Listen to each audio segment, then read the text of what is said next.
Hola a todas y todos, mi nombre es Fabrizio Lorusso, esta es la videocolumna semanal para el canal del amigo Jesús Escobar, se titula Vademecum contra la ultraderecha. Un primer principio de este prontuario es que si lo conoces lo evitas, y me refiero al virus de la derecha extrema, siempre en circulación y listo para desatar epidemias en momentos de crisis e inmunidad baja. El proceso electoral del 24 confirmó el más o menos abrupto decaimiento de los partidos tradicionales referentes de las derechas, como PAN y PRI, y más contundentemente del PRD, quienes junto con MC constituyen el bloque opositor al gobierno de la 4T. El verde es otro tipo de derecha, pragmática y transformista, pero representa un caso aparte porque ha podido mantenerse a flote durante décadas y hasta la fecha por sus redes clientelares y sus alianzas con los partidos perfilados como ganadores y vienen a demostrar que la derecha como tal, incluso la ultraderecha o personajes cuando menos de ultraderechas, son transversales a veces a todo el arco, el espectro político, aunque claro, se concentran dentro de ciertos partidos y formaciones. Se han abierto entonces recientemente espacios políticos importantes en el campo que generalmente podríamos definir conservador. Estos espacios probablemente serán llenados por formaciones y personajes con tendencias cada vez más radicalizadas a la derecha. En julio pasado, el Proyecto Global contra el Odio y el Extremismo, GPAE, por sus siglas en inglés, publicó un informe y análisis profundo sobre el crecimiento del extremismo y formaciones políticas de derecha en México, con el título Grupos de odio y extremistas de extrema derecha en México. En su lista aparece una constelación de organizaciones que se vale mencionar, dejar acá por escrito y seguir monitoreando para evitar contagios de peste negra, o sea, neofascista. El vademecum contenido en el informe de este grupo es necesario porque en varios países de Latinoamérica, que durante los primeros 15 años del siglo habían vivido oleadas de gobiernos progresistas de distinta índole y resultados, han experimentado el ascenso de opciones políticas cada vez más encarnizadas, ultrajosa y necroliberales, libertarias, violentas, de las derechas. Es decir, de un polo ideológico caracterizado por su énfasis en la libertad incontenible del mercado y la ley del más fuerte, en discursos de odio y misoginia, en detrimento de la justicia social y lo que huela a Estado, bienestar, reconocimiento de derechos y redistribución de riqueza. A saber, para orientarse en la selva, los grupos señalados por el documento fueron Abogados Cristianos, Congreso Iberoamericano por la Vida y la Familia Evangélico Digital, Frente Nacional Anti-AMLO, Frente Nacional por la Familia, Frente Nacionalista de México, México Republicano, Patria Unida por un México Valiente, Pro-Life Army, Raíces Radicales, Red Familia, Unión Nacional de Padres de Familia, Unión Nación, Revolución. Entre los dotados quizás de menor radicalidad intrínseca, pero sí de verborrea explícita, cabe agregar a esta lista Ciudadanos Unidos por la Libertad y su movimiento alrededor de la página Facebook y web Ciudadanos con X.mx y los todavía no muertos de Encuentro Solidario ex-PES. Más ultra, en cambio, es Viva México, la propuesta partidista del actor Eduardo Verástegui, orador de Rosarios en YouTube, afín a Milei y al trampismo intransigente, al grito de Dios, patria, familia y libertad. Sandra Cuevas, esa exalcaldesa de la Cuauhtémoc en Ciudad de México, también tiene interés en un nuevo partido con base en su asociación política, la Organización por la Familia y la Seguridad de México.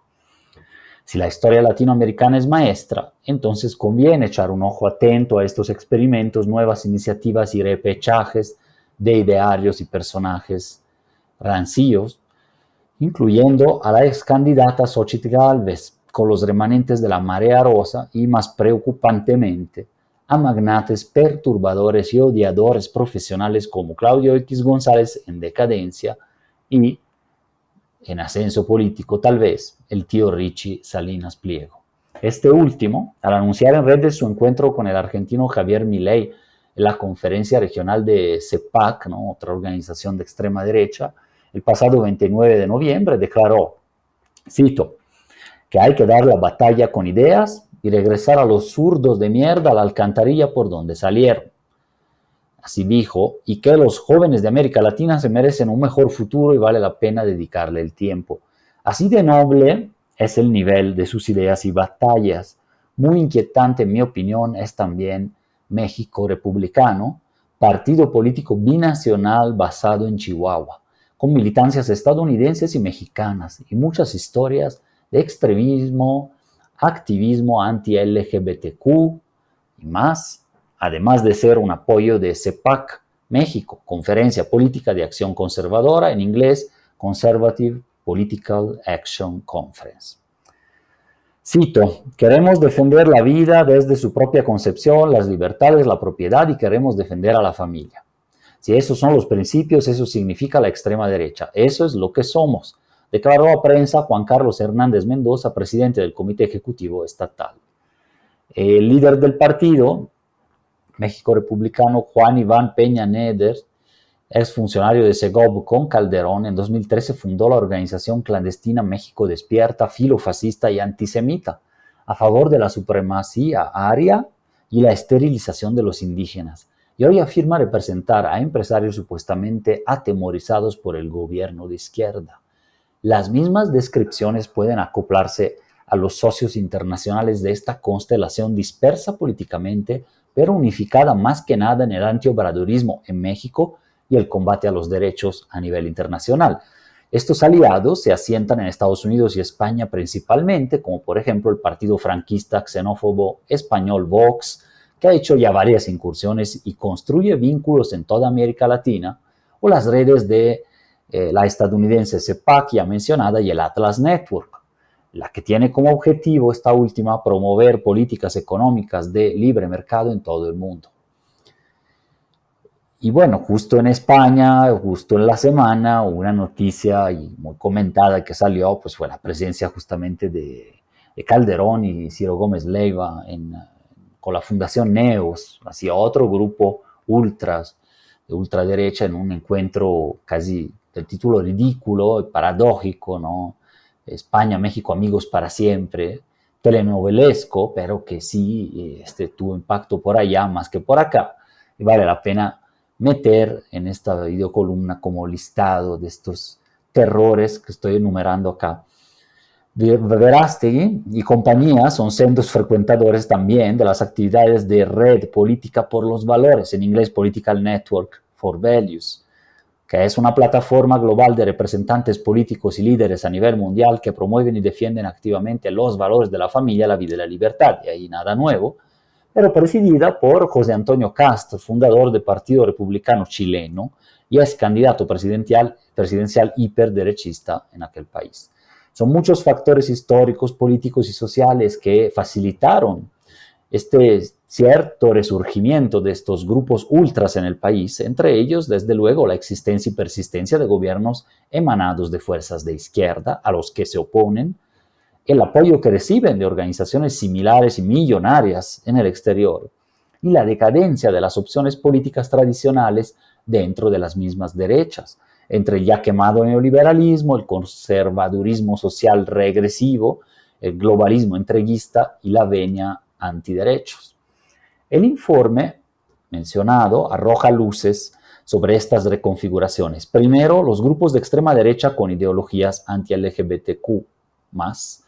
anti-inmigrantes y neonazis están creciendo, particularmente el Frente Nacional por la Familia, Pro-Life Army y Unión Nación Revolución. Segundo, su dinámica es que se estrechan conexiones con partidos y grupos similares en Estados Unidos y Europa y en América Latina, justificando, matizando los delitos motivados por el odio, en particular contra personas LGBTQ y otras minorías. Además, siguen vivos grupos prácticamente ancestrales como bandas porriles universitarias y el mismísimo Yunque, una secta ultracatólica con más de 70 años de historia y nefastas influencias dentro y fuera de México. Wendy Vía, directora general y cofundadora de esta organización, grupo que hizo este informe, comentó lo siguiente en el boletín de prensa. Nuestra investigación revela una tendencia preocupante en México. Estamos viendo un aumento significativo en el extremismo de extrema derecha que amenaza el progreso que México ha hecho para convertirse en una sociedad más inclusiva. Estos grupos están bien organizados, se hacen oír cada vez más y representan un peligro real para las comunidades vulnerables y los valores democráticos. Hay prejuicios muy arraigados, heredados del pasado, que continúan alimentando la discriminación contra distintas clases y sectores sociales, considerados o construidos narrativamente como marginados o inferiores. Eso históricamente.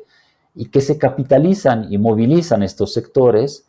ideas a la hora de oponerse a reformas que reconocen o amplían derechos, sobre todo si son a favor de esos sectores. Cito otra vez, lo que resulta especialmente preocupante es la naturaleza transnacional de estos movimientos. La misma retórica y tácticas que vemos en Estados Unidos y Europa están arraigando ahora en México. Es un duro recordatorio de que en nuestro mundo interconectado la lucha contra el extremismo debe ser global, añadió otra cofundadora de este grupo, Heidi Beirich. Pese al ciclo electoral y político orientado hacia la izquierda, se está dando un renacimiento y evolución de la ideología, las movilizaciones y la reorganización de un consenso o de un discurso hegemónico en torno a valores y propuestas de extrema derecha que busca ese consenso y suscitar simpatías. En palabras del informe, se trata de, y lo cito, un reto importante para el panorama social y político de México, amenazando con exacerbar las tensiones existentes en un país que ya lucha con altos niveles de violencia y violaciones de los derechos humanos. Entonces, centrados en la obsesión de la izquierda, el progresismo como enemigos a combatir, incluso con apelaciones a discursos y prácticas violentas, estas ideologías y maneras antisociales y hasta criminales, elevadas a demandas políticas, crean agendas antitransgéneros, nacionalistas religiosas, antisemitas, neonazistas, antiabortistas, antimigrantes, misóginas y por fin antiderechos en sentido amplio, ¿no? La gravedad de la amenaza, por el momento marginal, aunque en aumento, será proporcional a los retos sociales y políticos venideros para México. En mi opinión, primeramente, la instalación del gobierno de Trump en Estados Unidos y los demás escenarios de crisis o guerra a nivel internacional, la incertidumbre sobre los desenlaces y los necesarios ajustes institucionales y sociales derivados de algunas de las reformas constitucionales aprobadas y por aprobarse, la ampliación de los programas sociales y del estado del bienestar en un sentido más amplio, más extendido, que va junto con las crecientes presiones sobre las finanzas públicas. En ausencia esto de un debate abierto y urgente para mí sobre una reforma fiscal progresiva que cobre a quienes más ganan y a los grandes patrimonios acumulados. Para contrarrestar probables futuras crisis es preciso contar con un estado social y del bienestar estructuralmente sostenible, profundo, transformador, garantista y no con paliativos, para no abrir brechas, huecos, justamente llenados luego por el resentimiento y las extremas derechas. Especialmente este último aspecto es el que más me parece preocupante en el corto y mediano plazo, con vistas al mantenimiento de las promesas electorales de la coalición mayoritaria, la viabilidad de las reformas, la resistencia a injerencias o presiones desde Estados Unidos y la sostenibilidad global en el tiempo del proyecto abanderado por la presidenta Claudia Sheinbaum. Un fracaso conllevaría no solo a la reorganización, sino a la escalada electoral y social de pensamientos y bandos extremistas dentro de las derechas, a la conquista de los sectores decepcionados o excluidos con fáciles discursos fundados en el miedo, el morbo identitario, el odio y la exclusión. A medida que México continúa enfrentando complejos retos sociales y políticos, los hallazgos del informe sirven como un recurso crucial para entender la evolución, la amenaza del extremismo de derecha y neofascista, prevenirlo y curarlo por tiempo. Muchísimas gracias y nos vemos en la siguiente entrega.